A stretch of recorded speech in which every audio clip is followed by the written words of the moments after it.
Hi, I'm Christy Shriver, and we're here to discuss books that have changed the world and have changed us. And I'm Garry Shriver, and this is the How to Love Lit podcast. And this week, we're not discussing books per se, we're discussing engravings. Some of the most famous I know from the songs of Innocence and Experience created by the engraver, poet, artist, and likely even a musician, William Blake, and two works by the same name, The Chimney-Sweeper. And Christy, what an unusual human being William Blake was, and he's still so popular and relevant. And I saw on Google that in 2002, the BBC conducted a poll to see who the residents of the UK considered to be the greatest Britons of all time, and he came in ranked at number 38. Woohoo! Yeah, I mean, it's hard to imagine a poet ranking on a list like that. And, of course, ironically, he died basically in an utter anonymity. I mean, that's quite an upgrade. Well, it is, but truly he is remarkable and also really a quite strange human being. And I'm thrilled to be discussing him. But before we do, I have to know. Tell me more about the list. Who else was on it? Well, Winston Churchill was number one. Probably not surprised by that. I guess nothing like defeating Hitler to get you to the top of the list. And, Princess Diana ranked number 3, right ahead of Charles Darwin, interestingly enough. And Queen Elizabeth, the first, she ranked number 7, but only ahead of John Lennon. And, well, there's a pair. But she ranked behind Sir Isaac Newton. So that tells you the eclectic company he's keeping. And the person who ranked number 2, I would venture to say most Americans don't even know. Oh, well, who would that be? That would be a man by the name of Isambard Kingdom Brunel. Oh, dear. A civil engineer who really changed England by basically designing and helping to build in the early 1800s some extremely important pieces of public transportation infrastructure, and one of which is the Great Western Railway. And by the way, Brunel was sort of a contemporary of William Blake, although 50 years younger.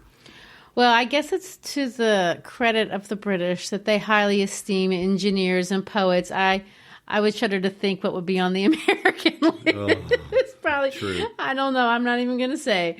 But anyway, I can see why Brunel is important. And you're right. I've never heard of him. Well, maybe I have. I just can't remember it all that well. And infrastructure is something I do rely on. We do like streets Indeed. and running water. But all that to say, again, William Blake, although now seated among British dignitaries, was an interesting working class product of the late 18th century, early 19th century.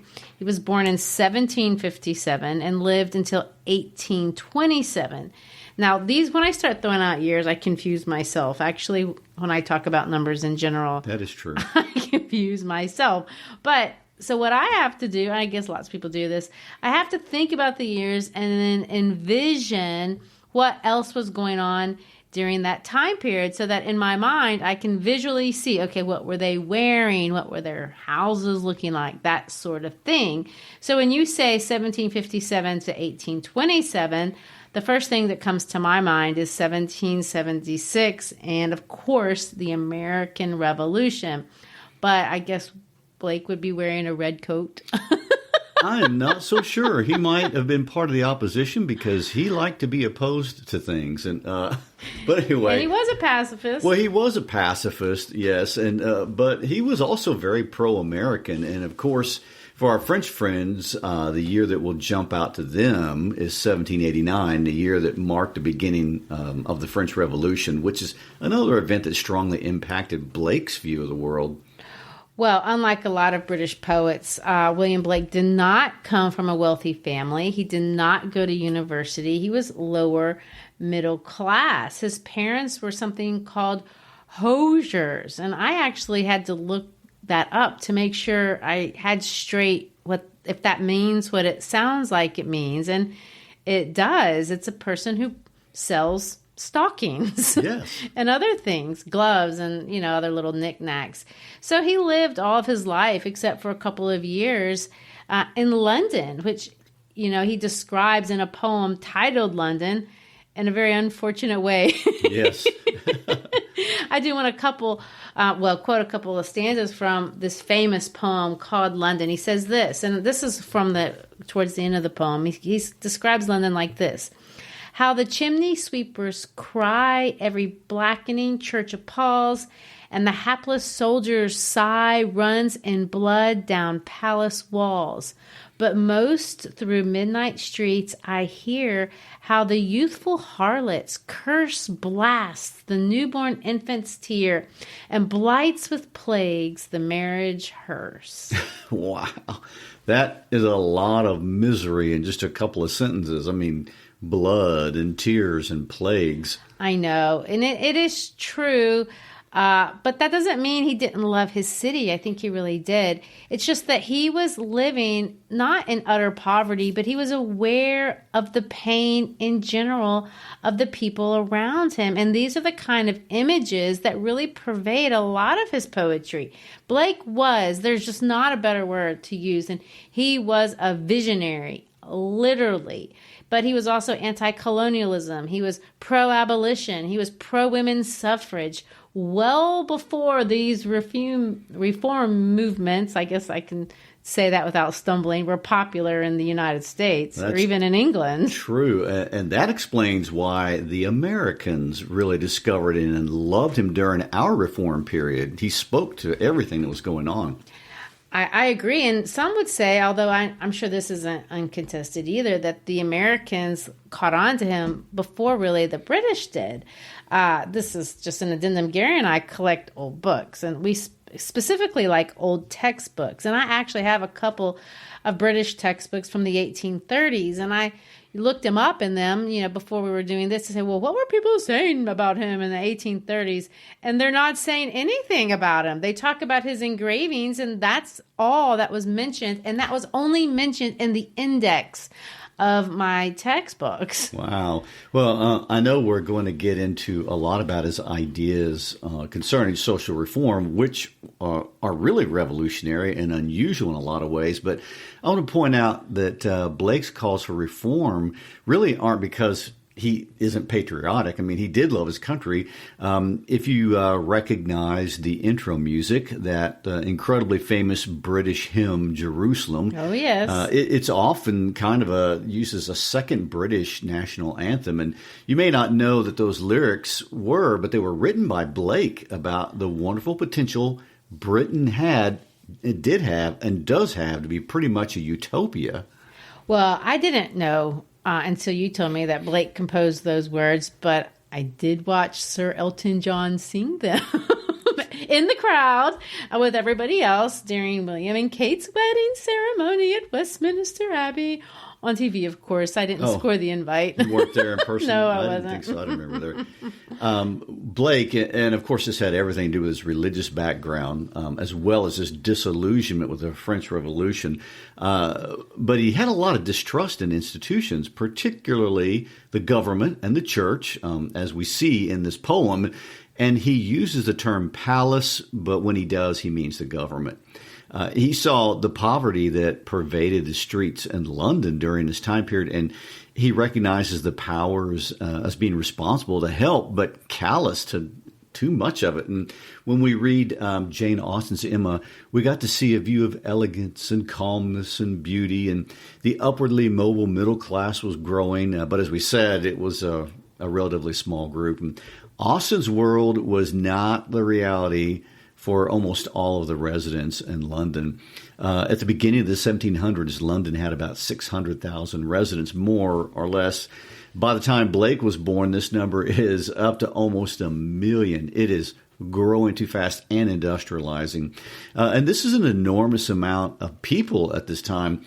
The second largest city was Bristol, and it only had 30,000. And the rich were a very, very small minority, and images of poverty were everywhere. Lots of people were out of work because machines were doing more, and the streets were unsanitary with human and animal waste, and the air was unclean. And for the thousands of homeless or those living in inadequate and crowded housing, there was no such thing as employment benefits or social services. School was not even compulsory for children. And For every 1,000 children born in London during this time period, almost half would be dead before they turned 2 years old.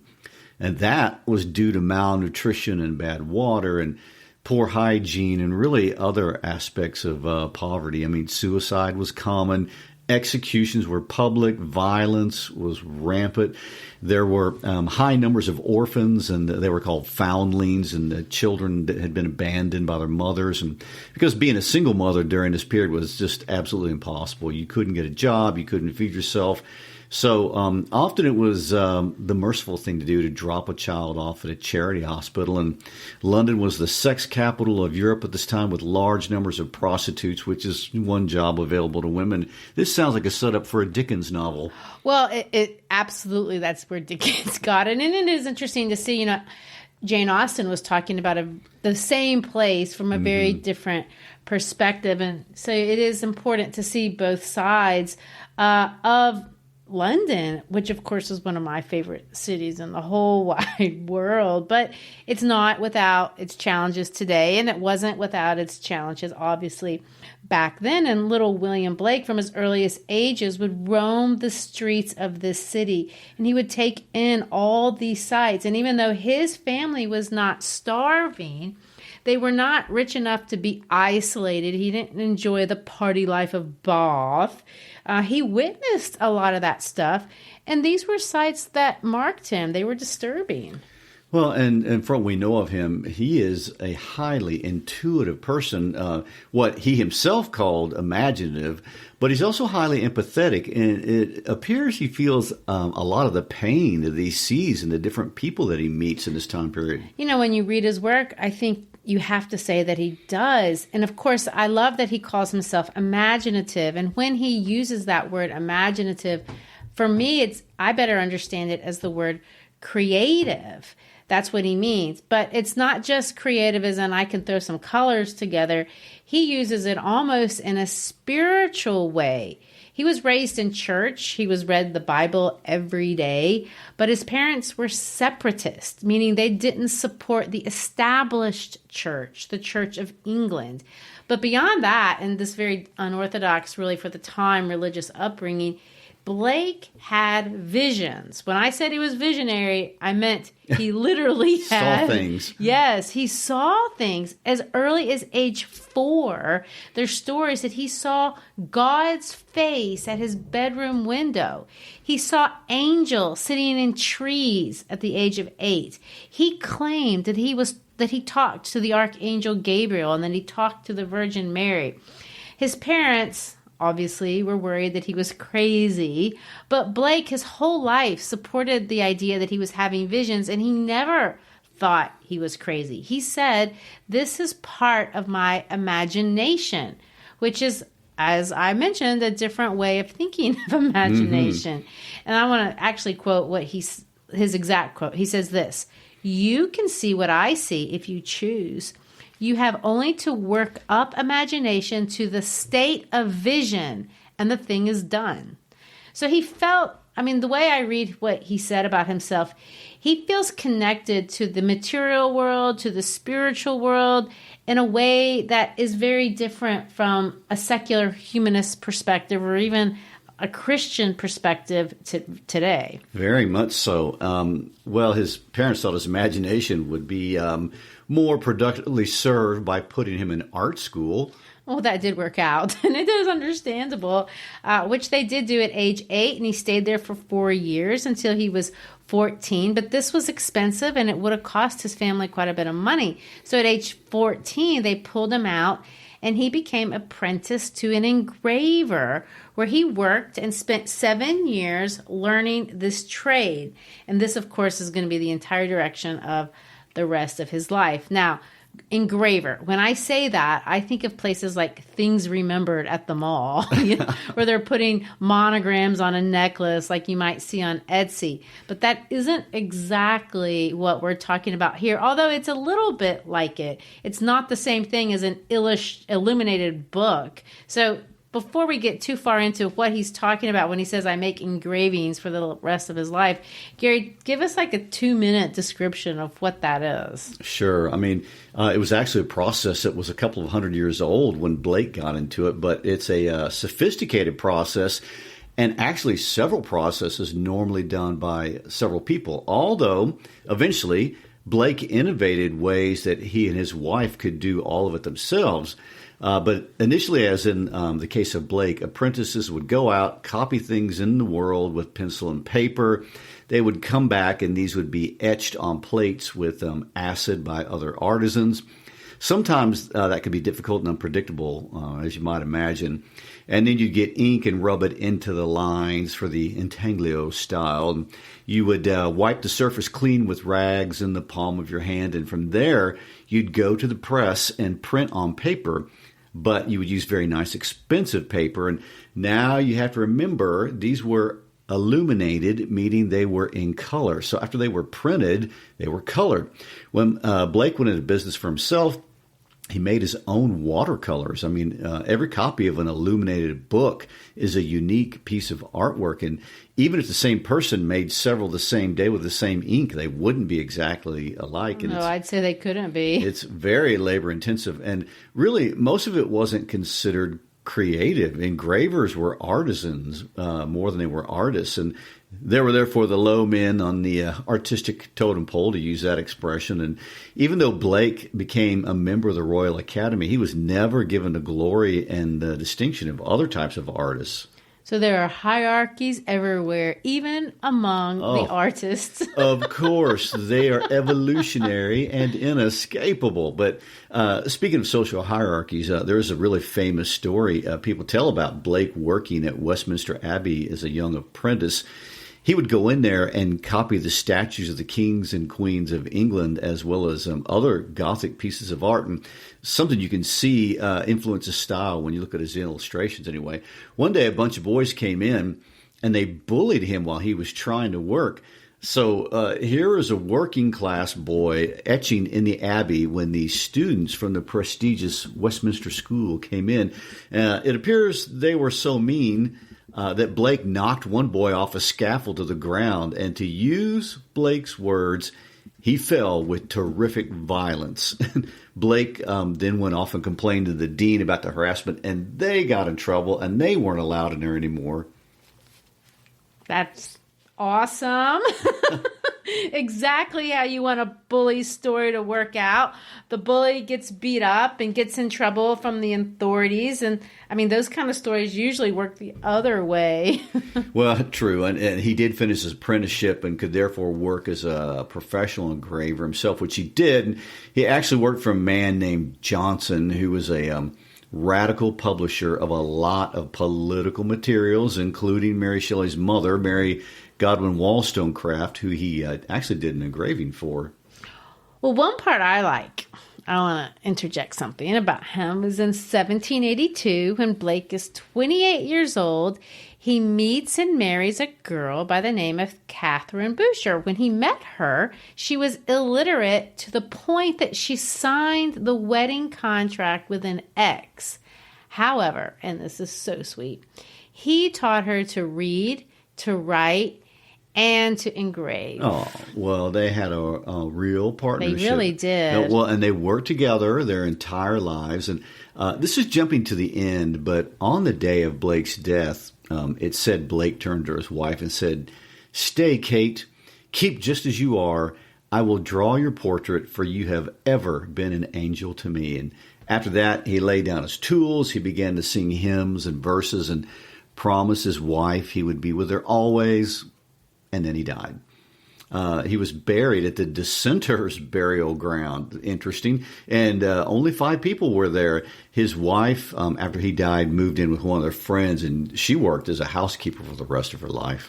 Well, and the word on the street is back then that she did have visions of him talking to her and that sort of thing for the rest of her life. And it is kind of a really amazing ending of a man's life and his wife and their partnership. So anyway, ready to move from his life to his ideas and to the pieces of literature that we're reading today. Let's do it. In 1789, Blake printed the first few copies of a series called Songs of Innocence, and 5 years later, he wrote a complementary work called The Songs of Experience, and he bound these together with more illuminated plates, and he titled the combined work The Songs of Innocence and Experience, showing two sides of the human soul.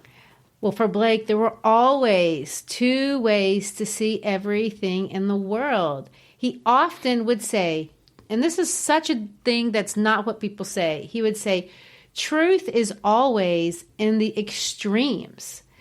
This work, he specifically said, was to see the dualities of life. What an interesting perspective. And there's another great Blake quote where he says, the tree which moves some to tears of joy is, in the eyes of others, only a green thing which stands in the way. As a man is, so he sees. Yes, that came out of a letter which Blake talks about imagination, the one that I was referencing earlier. For Blake, imagination was everything. And apparently he would look around the world and just see things. I mean, things that other people absolutely didn't see. As a man is, so he sees, is what he says. And he would draw them. He would paint them. He would write what he was seeing. And he would even sing them. But, when I say the dualities of life, some people will take that to mean that very cliched kind of glass half empty, glass half full kind of thing. But that is definitely not. In fact, if you think that he's saying there's a good side and a bad side to everything, you're missing his point entirely. What he does in songs is he feels so simple and straightforward, and he uses such simple words. There's simple pictures, simple rhymes, but it's kind of like you're supposed to keep looking at it, and it's deep. There's more there. There's something nuanced there. There's something complicated in everything. Well, if you think about his creative process, it makes sense that each word would be thoughtful. When Blake wrote a poem, he didn't just jot something on a napkin like we would, or type it in a computer where he could backspace and edit at will. He etched it onto metal, and he had to do it backwards. So when you printed the book, it would read correctly. Each word was a labor. I mean, each word was thought-filled, each page illuminated and decorated with pictures. And that's kind of a misconception I had. I read his poetry for years in books, and I just assumed that he wrote it out and then later on put it on a piece of metal. It never occurred to me that he was composing on metal. And that does make a difference. I mean, the pictures that he put on these pages, he didn't have a poem, then he went to illustrate it. That's not what these things are. These are not, like I do when I go to the internet and I write something, then I put a thing that I found on the internet on the page as a color or a pretty picture to go with it. These were labor intensive. They were creative. They were commentary. They're rhetorical. They're part of what he's saying in the work itself. They complement the words. It's all one thing. The colors, the images, the words, they're all part of a story. And that is what sets him apart is amazing. I know. And it's so multidimensional. It is. And you should and can look at it. I mean, on our website, we have a link to blakearchives.org where you can see all of these. And I think it's worth going to. If you have any interest in him at all, I mean, why read his poem? And I did this for years. I read his poem not really thinking about the artwork as being part of the story. For the book Songs of Innocence, he made 31 plates. And from those, and this is crazy too, he only made 17 copies. So it's not like there's thousands or millions of editions of these roaming the world. And what would one edition be worth, I wonder? I wonder. Well, and I'd like to point out this method makes things going viral pretty difficult. I think it makes them impossible for several hundred years. But then you can get on the list, number 36, if you can last that long. The poems are short, though, and they're meant, and this is something to keep in mind when we get ready to read them, they're meant to resemble nursery rhymes. They have meter, mostly iambic and anapestic, and we've talked about that before, but you're going to have a lot of a beat. They're addressed to children, except they're not for children. They're not intended for children, although they kind of give you that childlike feeling on the surface. They appear naive, And some of them are, and they appear joyful. The introduction has a narrator who's a piper, happily piping when he sees a child on a cloud. But the poems express innocence, and this is what he means by innocence. It's a state of happiness and obedience, doing what you're told with no fear or suspicion, which you can already see the vulnerability and where this is taking you. It's the natural state of childhood. So the poems are mostly about children, a time that we're supposed to be, at best, innocent. These poems are represented as songs. They're called songs of innocence.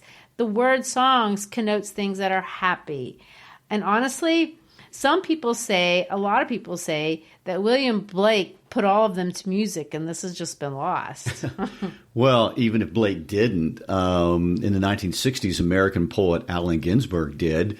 Although I wouldn't suggest Ginsberg's were beautiful songs. I mean, no, they're not. If you listen to Ginsberg's version on Spotify, they're unpleasant. They really are. And in that vein of musical legacy, did you know that U2 named one of their albums Songs of Innocence and a second one Songs of Experience? No, I didn't know that. But to be honest, after Joshua Tree, I don't know that I could name any other U2 albums. But now I got two more going. That's bad. I would not confess that. But I have heard one lady said that she thinks they may have had a bluesy tone, kind of like what we would see here in Memphis. But that aside, the poems and songs of innocence are full of open spaces, like what they talk about. There's a lot of nature in them. They're seemingly simple, again. But as you'll see from when we read out of Songs of Innocence, they're not. They're political, they're social, there's religious commentary. So the one we're going to read now, it's called The Chimney-Sweeper, and it's from the collection Songs of Innocence. This poem is from the perspective, as they are, from an innocent child.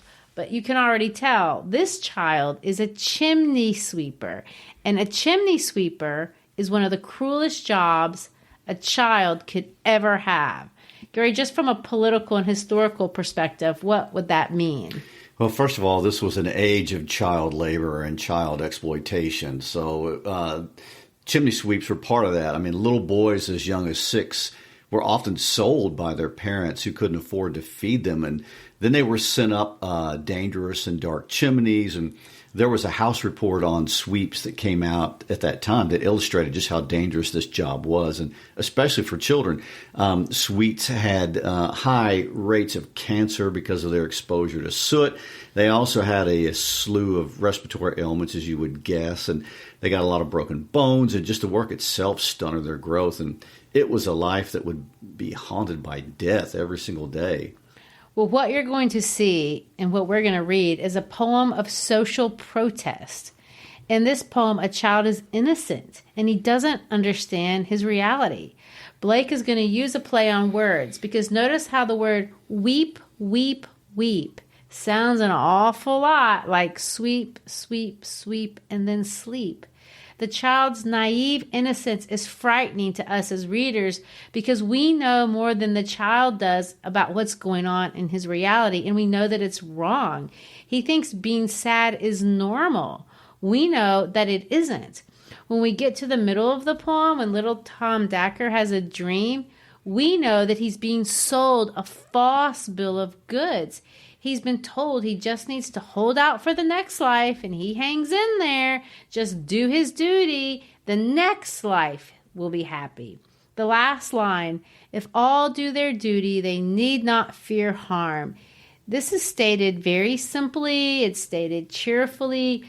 But as a reader, you're supposed to get angry. Well, and who is the reader? Oh, I'm glad you asked. That's an excellent question because he answers it. Right after he says, weep, weep, he says, so your chimneys I sweep. The child is talking in the second person, the reader, us. We are the people who want clean chimneys, and so we're willing to have children sleep in soot to have them.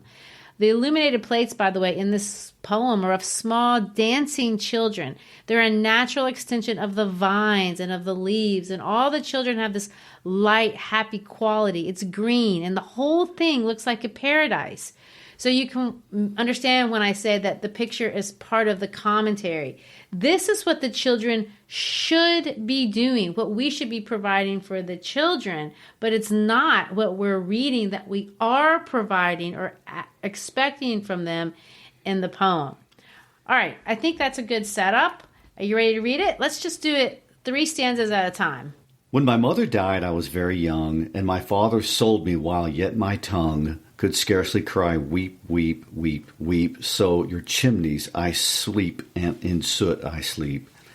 There's little Tom Dacker who cried when his head that curled like a lamb's back was shaved. So I said, hush, Tom, never mind it, for when your head's bare, you know that the soot cannot spoil your white hair.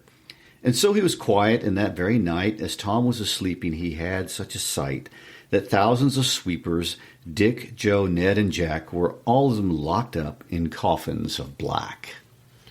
So what are your thoughts so far? Well, I mean, it's certainly written in the language of a nursery rhyme. It really is. And you feel pity for the boy. I mean, he's looking for the bright side of getting his head shaved. I and know. The speaker basically says, it's okay. It will keep your hair from being gross. And, of course, even today we feel this cringe of guilt because all of us absolutely agree that this is horrifically wrong, but are also guilty in large part of ignoring the plight of child labor around the world. I mean, in a sense, we're asleep. Well, exactly. That's exactly what Blake is intending us to feel. And as we read the rest of the poem, we're going to get to the part where Tom is going to have a dream. And in the dream, an angel comes with a key. And as we know, we've talked about this symbol in other pieces of writing. Keys are often symbols of freedom. I mean, keys unlock things. Tom's dream is beautiful. The boys dive in the river and they wash away the soot and they play in the warmth of the sun. And the word sun is capitalized. But then we get to the judgment of the reader again. The angel speaks. And there's irony that we pick up when we hear the words of the angel. He says, if the boy is a good boy, he'll have God as his father, and he'll never want joy. What a play on words. The word want can mean he'll never lack it, but it may mean he won't want it. When we get to the final stanza, of course, Tom wakes up, and it's a dark, cold morning. He's happy with hope, but Blake has already communicated to us that this hope is a false hope. Want to read this part? Yes.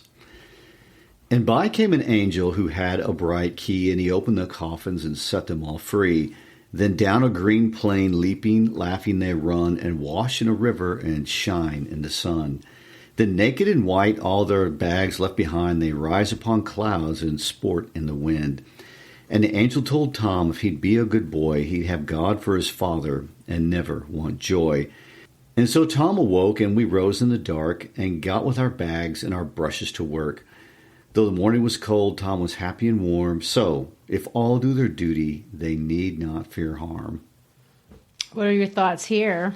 It's the Greek tragedy where the people in the audience see what's coming, but the actors on the stage don't. I know, and we see who's at fault. You know, he makes God an oppressor here. Well, the word innocence really obviously is being used by Blake to mean some unexpanded consciousness. I mean, the child is innocent because he's not aware, but we are aware. And the condemnation of the exploiters is unambiguous. And Blake is heartbroken at the plight of the children around him. I mean, these children whom he names represented them down to the London children he knew, you know, Ned, Dick, Joe, and Jack. And they're clearly denied the human experience. And although his example of child suffering is very specific, it's not hard to extrapolate really across time and space. And if that is a song of innocence, I can't imagine what the song of experience is going to be like. Yeah, he hits pretty hard in the songs of innocence. Well, for one thing, the song of experience that we're going to read is shorter. That poem that you just read is 6 stanzas. This next one is only 3, so that's half the length. But in a lot of ways, it's very similar. We're going to see again this play on words with the sound of weep, weep. There's images of snow, the cold, the black soot that goes with the job of chimney sweeping. The difference in this poem, though, is that now The child is no longer innocent. He knows who's responsible for his plight, so that fake nonsense of the reader listening to the angel is gone. He knows where the blame falls and who did this to them. He knows there's no such thing as an angel. There's no sun. There's not a river. There's no naked innocence. And in this version, there's dialogue. There's dehumanization. The first line, a little black thing among the snow. This is not a racial statement. He's dirty. He's in the cold. He's crying. Someone asks the child where his parents are, and he responds. Let's read this first stanza. A little black thing among the snow, crying weep, weep in notes of woe. Where are thy father and mother? Say. They are both gone up to the church to pray. A couple of things to notice is that this poem has lots of punctuation. Blake makes the reader stop between each word, weep, after mother and father, and after woe, but the blame is clear. The responsibility for the desperation of this child falls at the foot of the church. Now remember, Blake's family were dissenters. They read the Bible for themselves. They knew the truth of Scripture. It was written in the Holy Bible. And it is from this place that we see Blake's rage.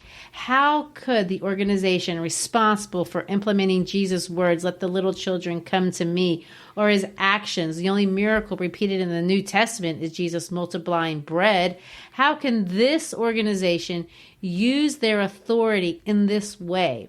Let's read the rest of this poem. This poem is frank and it's very pessimistic. Because I was happy upon the heath and smiled among the winter snow, they clothed me in the clothes of death and taught me to sing the notes of woe. And because I'm happy and dance and sing, they think they have done me no injury and are gone to praise God and his priest and king who make up a heaven of our misery. One of the things to notice is that he uses the pronoun they. They think. But who's they? That's unclear.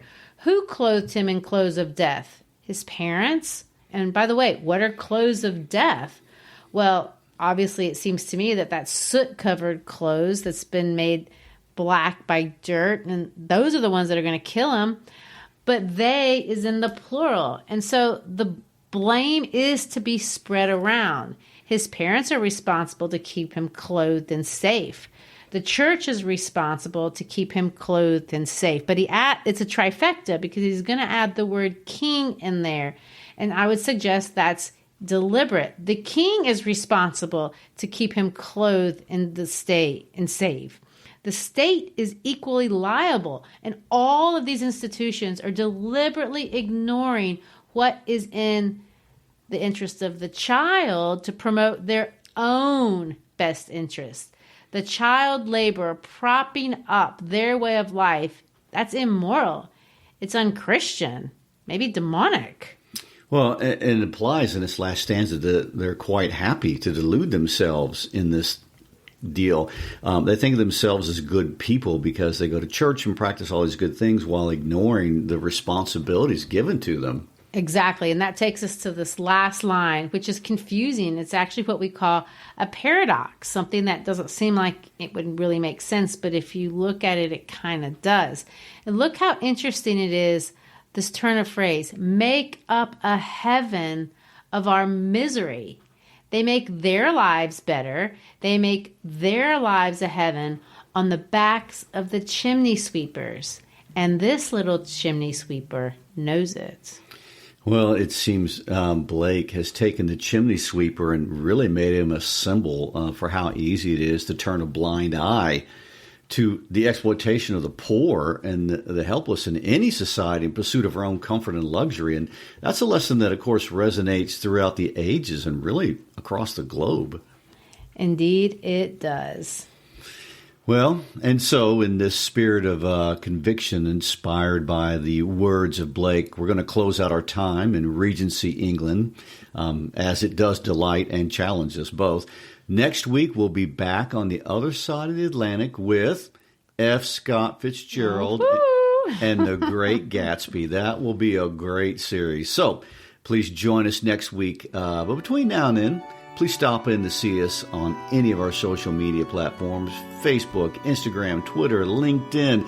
Visit our website for copies of the poem and links to the William Blake archives and, of course, our free listening guides. Well, don't forget to text this episode to a friend. Peace out.